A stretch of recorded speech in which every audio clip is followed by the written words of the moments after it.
Salam. Saya ingin membicarakan tentang ya orang-orang Indonesia sangat ngefans sekali dengan Turki. Selalu mereka memberikan rujukan tentang kehebatan Turki masa lalu, atau juga tentang Turki masa kini. Saudara,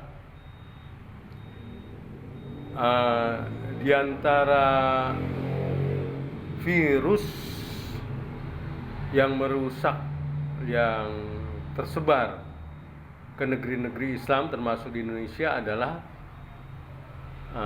virus khilafaisme. Maksudnya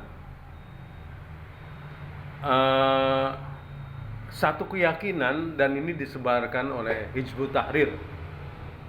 Kalau di Indonesia tentu saja Hizbut Tahrir Indonesia.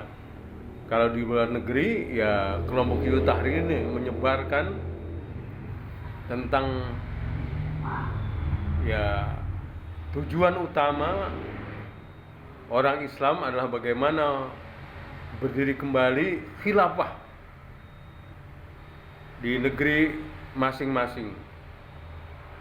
Menurut mereka bahwa solusi umat Islam itu untuk memecahkan segala masalah adalah khilafah.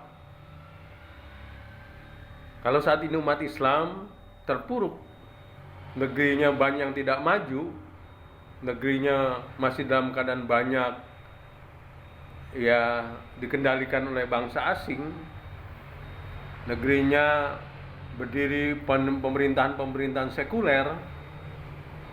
Di negeri umat Islam ini banyak ya diatur oleh kekuasaan-kekuasaan yang bukan Islam menurut mereka, maka solusinya adalah khilafah.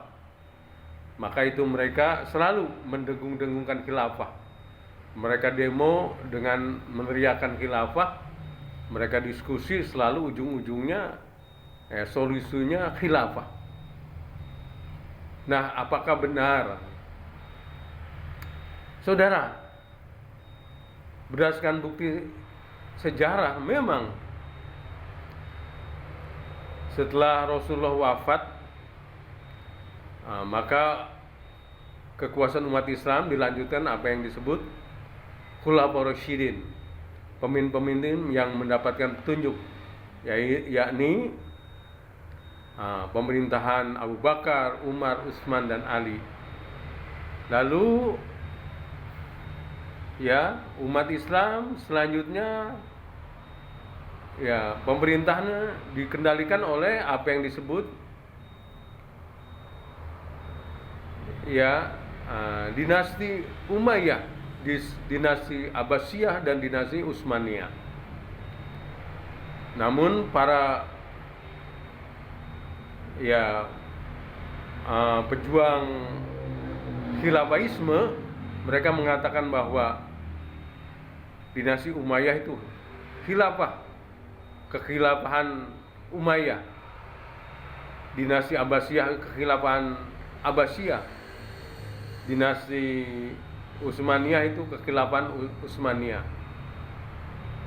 Nah, setelah 1924 ketika Utsmaniyah ini ya bubar, nah semenjak itu tidak ada lagi kekhalifahan Islam, maka harus diperjuangkan kekhalifahan Islam.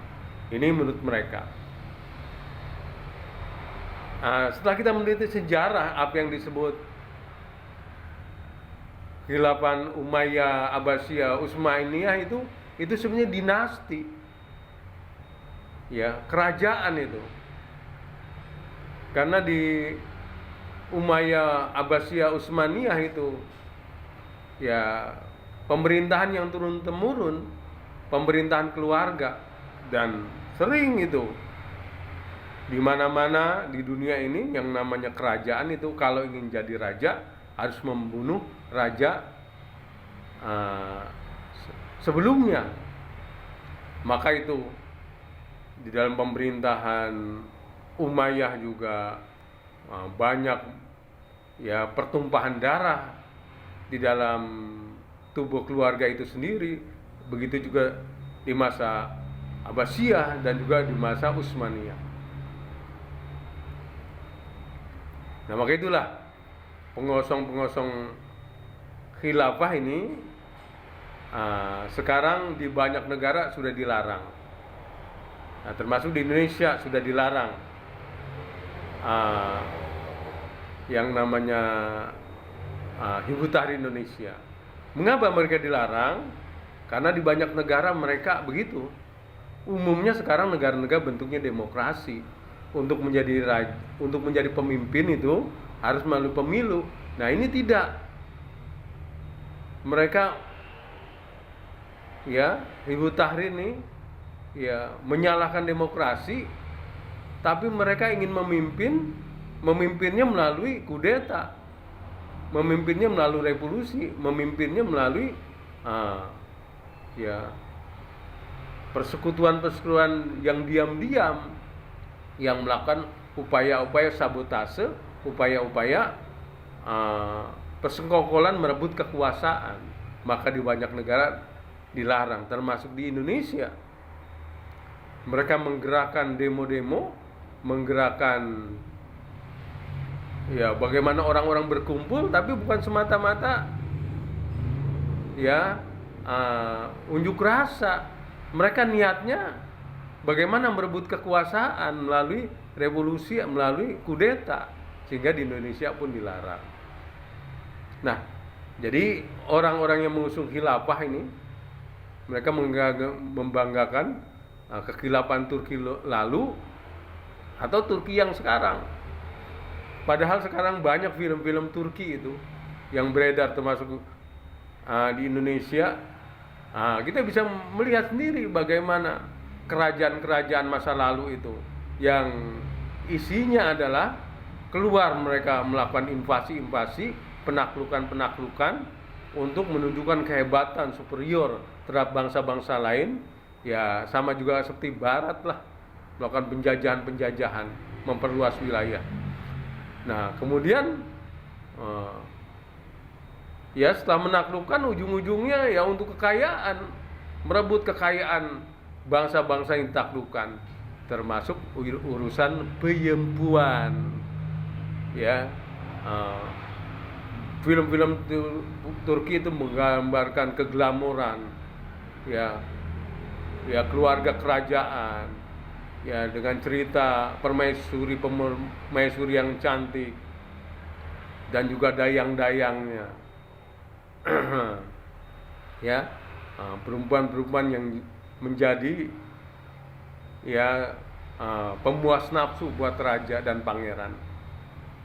Nah inilah ya Turkimen dan Turkiem di Indonesia itu selalu membangga-banggakan Turki masa lalu. Coba lihat film-film tentang Turki itu, kalian bisa berkaca, itu tidak beda dengan dinasti-dinasti yang haus wilayah, haus darah, haus harta, haus wanita.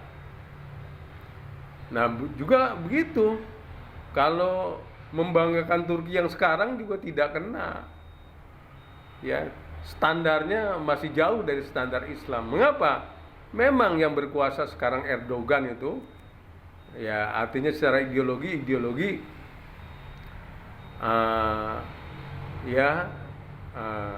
ideologi yang ada di Mesir itu, ya Ikhwanul Muslimin lah gitu ya. Tapi lihat dong kebijakan negaranya, Erdogan ini masih menjadi anggota NATO, di mana ya basis militer Amerika ada di Turki, dan sering dari basis militer itu tentara Amerika menyerang Afghanistan, menyerang Pakistan, menyerang Irak. Apa itu contoh tentang negeri Islam? Juga kedutaan Israel masih berdiri di Turki, di Ankara. Kemudian Turki pun punya kedubes di ya Yerusalem atau ya di Israel. masih membuka ya diplomatik dengan Israel. Jadi lebih baik Indonesia nggak punya hubungan dengan Israel. Indonesia bukan anggota NATO, nggak ada ya basis militer Amerika yang ada di Indonesia. Ya, demikian. Salam.